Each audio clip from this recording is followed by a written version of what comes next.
Hello, this is Tracer What Review, gonna talk about blink management. I will mention rotation specifics, how to maintain flank control, how to make it harder for the enemy to kill you, and duel people. Enjoy this video. So for the Tracer, what is your thought process? What are you looking to do? So we were discussing beforehand, it was a little rough, we were getting pushed, so we're like, well, they have like a very weird comp when they're going to play defense, so we're like, we should just go dive. So I was like, all right. So my thought process here was to go underneath the little coffee area, and I was going to go up the ramp and just go cause havoc with the Widow up top on the right side. So first of all, why do we wait here? So originally I was trying to ping the Widow for the team, and I thought it was a different keybind that I have. I have two different keybinds. I have T and G for different keybinds, so I kept pressing T and I realized it was G, so I was trying to ping the Widow for the team. Why do we just move without using our blinks? That's actually a good question. It was pretty dumb. If she hit that shot, that would have been pretty dumb. So I think, yeah, at least one blink into here, maybe back would have been safer. Where again we want to end up? Where you want to set up as a Tracer? Here, probably like right on top of where you are is where you would want to wreak havoc with this, yeah, going up there and going behind. I know, like that, yeah? Yeah, exactly. Possibly, yeah. So this is your first priority always. You can even skip the pinging part. If you're not set up, that doesn't matter who you ping, because that's kind of the general mindset, thinking, oh, like enabling your team, yes, that makes sense, but make sure you enable yourself first. So let's say you're in a position, you are at the best spot to get value, then after, you can help your teammates. So let's say you're here, and then you look into ping,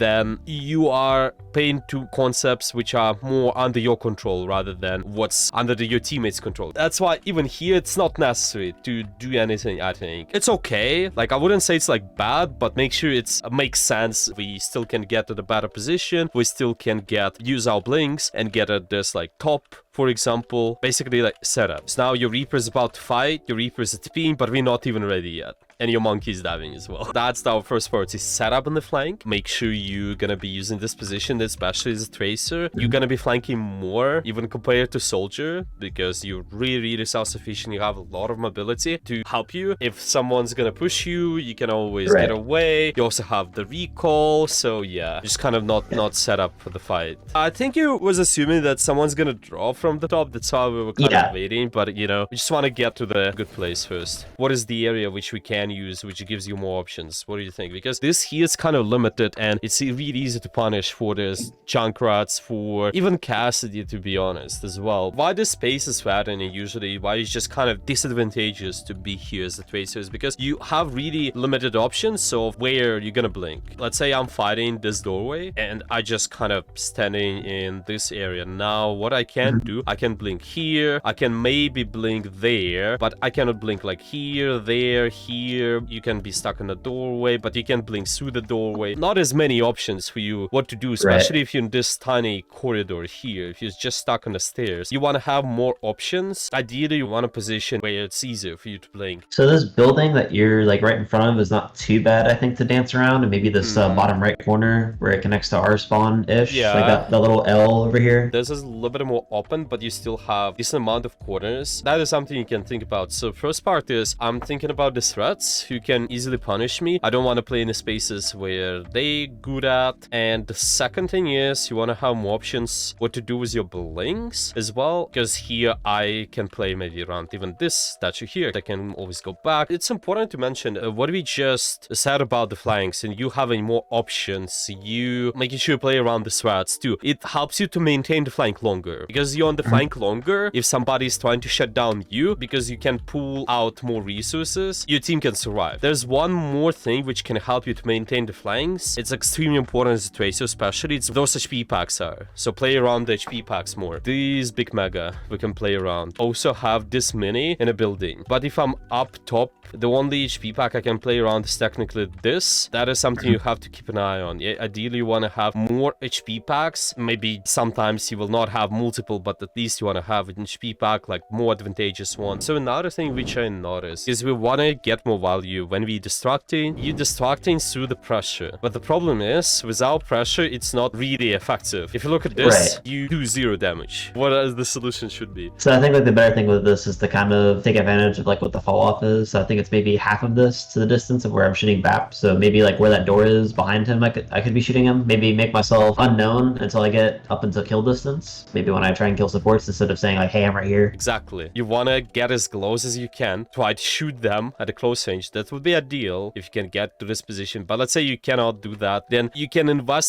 just one blink, for example, and then shoot them. Ideally, you should be kind of almost right in front of the enemy. You have to close the gap more. If enemies are unaware, you shouldn't shoot from far. Usually, because you're flanking, they're gonna know exactly where you are. So you can take your time and like sneak around and then try to engage. Yeah. If you see them, like let's say I see the Baptiste here, but he cannot see me, I don't have to shoot him right away. I can just wait for me to like blink and then shoot him after. That's really important because you're not giving up your position. You're not saying, oh, I'm here. Let's say they know where you are, then maybe you can poke from far. But this is more of like an exception. You don't have like a last to do resort. as much. Now Cassidy's like, wait, he's here. Let me drop and go after him. Of course, he didn't get you, but still, you see what I mean? Yeah, they're gonna be aware that you're there, but we can kind of, instead of it going to the bass and then go to the BAP after, we want to maintain the flank longer. Right. When we're looking to engage, we're looking to apply the pressure. So what kind of area we can be using to maintain that flank? For Morris Coaling too, like around that little bush in the stairs, it's probably pretty good. You can go back to the health pack in that room. We always should go forward as a race, never backwards. If you go backwards to where you started, it's the big sign of the positional mistake. So my initial rotation was this because I'm pressuring. So this is where you look for a sticky, yeah, this is A. But then you went back to this position where you was, this is a mistake, that we want to be somewhere else. You always kind of go somewhere, maybe there, or maybe you go there. We shouldn't end up in the space where we've been already. Even though you get pressured, you still live there. You just go back longer, maybe go to another flank or something. That's really important. I want you to show a good example of how to maintain flank. Always go forward and use proper range. In this example, the front is looking to set up before the fight in this building on Esperanza, which allows him to control the flank, engage from behind, and make an enemy to turn at him. He's dragging this Baptiste and Mercy's attention, which allows his team to do more on the main angle. Because he is fighting at short range, it allows him to force out Baptiste shift and jump. He is not falling back to his previous position, but looking to go to another place, so he continues to drag enemies' attention effectively. Having that HP pack helps him out with that too. So like this one here, you'll see it. I had a lot of trouble with it. I think I put up a pretty good fight for most of the time, but trying to keep my supports steady with this Genji all over them, he made it his priority to come after me most of the time on their flanks, so it was a little tough dealing with the Genji. If you're getting pressured, where are you gonna fall back to? There's a big behind me. I could also just recall, but I think using the big would be better here. Yes. Yeah, go up to the HP pack. There's a small one as well there, a small one there as well. Maybe because we still want to kind of go forward, yeah, maintain the flank positions. So we most likely will be using this one, but let's see. It's just important to see our blink management. And kind of says that I'm going back to my team, but it should be saying I'm going back towards the cover, towards that HP pack, so you split the enemy's attention, even in the duel still. So he's dashing in, you're blinking back. Where do you expect the Genji to aim after the dash? What he is going to be doing? He's gonna be going after me. So he's going to be kind of turning around, right? Like this. Yeah. With your blinks, how you can look at it, one perspective is thinking about the mechanics. Like in any first-person shooter, you want to throw an enemy aim off and make it easy for you to aim at the same time. With your blinks, that is something you can think about. Blinking this way, so it's much harder for the Genji to aim. It's usually pretty easy if you kind of keep the same angle. Like let's say Genji is at this position 1, he's trying to aim towards you this way. It's much easier for him to aim if you kind of maintain this position. But if we want to throw his aim off, what we can do with our blinks is to mostly blink on the side. Why blinking on the side works? Genji is here, gonna be looking like behind because he did dash behind you doing this 180. Most likely good Genji is there. But because you're blinking on the side, like maybe going like this, maybe going like this can help throw his crosshair away more, and it's gonna be much more difficult for him to adjust. Like usually players, they don't have this muscle memory to just do this 60 degrees turn, so like 30 degrees turns, if that makes sense. So see, like here, you don't want to maybe end up like perpendicular like this, or like in front of him or behind him, but somewhere in between here-ish. That is where you will end up, though. It can depend on those other variables like cover, where the HP packs are and everything, because you expect the Genji to aim like this. Where do you want to blink to? What do you think? Well, I think it would take a little bit, it wouldn't take a lot of time, but just a touch more time to get into the where the 2 is. The 1 is a little bit easier. If we're gonna be at 2, we're gonna be at this open area. Might be difficult. If we at 4, we have cover, but you going kind of more backwards towards your team this way, right? Because for Genji, he's gonna be aiming towards you and your team. He's gonna be looking at both of those targets. You're not really throwing his crosshair way more. You're doing it even easier for him to aim. Like, let's say you here, but then suddenly you had to maybe go backwards even more. He still can keep crossing the same area and shoot someone else, like Reaper or like maybe the Baptiste. But because we're throwing his aim away more, then we actually can decrease the damage output from him. So primary use of the blinks is to stay in the fight and duel people. We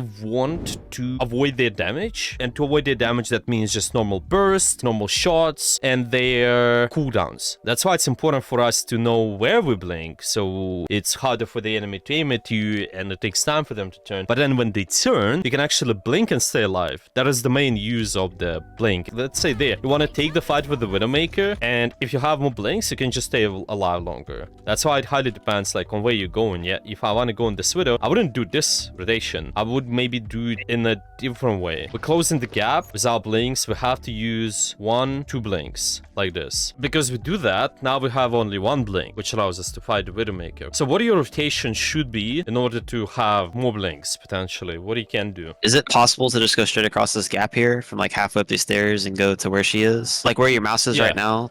Yeah, okay. like right yeah, there. towards like the other side, just like double blinking over it instead of just straight down this road. Possibly. This is not solving the problem of like having less blinks. This is better. I will explain why. Think about the rotation, which helps you to kind of maybe have a little bit more blinks. What about this rotation? This is longer, but from here, 1 blink, and you almost close to Widowmaker, right? This move here and this move here. While you're doing this step 1, the enemy can already look at you and aim at you. Because your rotations are less linear, instead of it, like we mentioned in a duel, yeah, you blink it on the side. Because you do that, you throw crosshair of the enemy more. It takes time for them to like readjust the aim. That is something you want to do so you stay alive longer. So let's say we take this rotation here. To make it less linear, how you would go about it? Zigzag it a little bit, maybe teleport to the left and then teleport to the right, you know, of course going straight, Sort of, you kind of like zigzag it. Go across maybe, instead of the second blink going straight at her, you can go to that little ledge to the left or the right. Remember this first example too, which you mentioned, like doing this, for example? Yeah. This is also example of less linear. So instead of me going in a straight line like this, it looks like there's always somewhat of a corner you forming with your rotation. If you have to form it, of course. It's never should be too linear.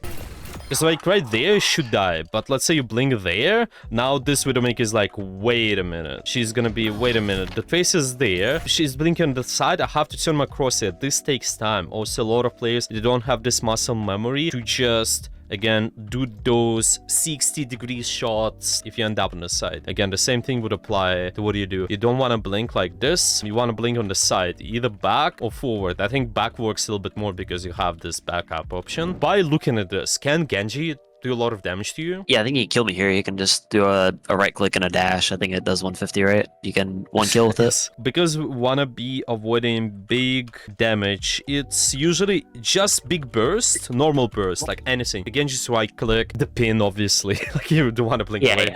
Something like maybe Kiriko's shot, by the way, is also big burst. The Kiriko shot, which just melee kills you. But also cooldowns. You want to avoid that. Let's say Sigma's Rock or Anna Sleep Dart as well. That is something you want to avoid. And because you know this Genji's looking at me, he can do big bursts. Now you should be reacting to it with your blinks simply. And where do you want to blink to in this case then? This one I would blink, knowing my Winston's here, probably to the right. Probably this way. You have cover and then you also blink it on the side, so you're not just blinking behind him. If you maybe want to blink slightly behind him, then it would be like this and this. This is fine because you're also closer to the HP pack. And remember, we want to maintain flanks. Here is a good example of how to blink on the side and react to animations. We can see how Craggy starts flanking and getting as close as possible to this Ana, so he can do more damage. When she starts turning, then he reacts to that turn and arm animation. He's blinking on this side, and that becomes really hard for this Ana to shoot at him. Later, he's dueling this Ashe, and because she's looking at him and scoped in, he uses his blink ending up on the side to make it harder for this Ashe to aim, and then doing crouching, which helps him to avoid headshot just in case. As a result, he is able to win this duel here here as well. To summarize, make sure to maintain flanks as much as possible. It allows you to distract an enemy and force resources. Avoid going back to your original position where you started if getting pressured.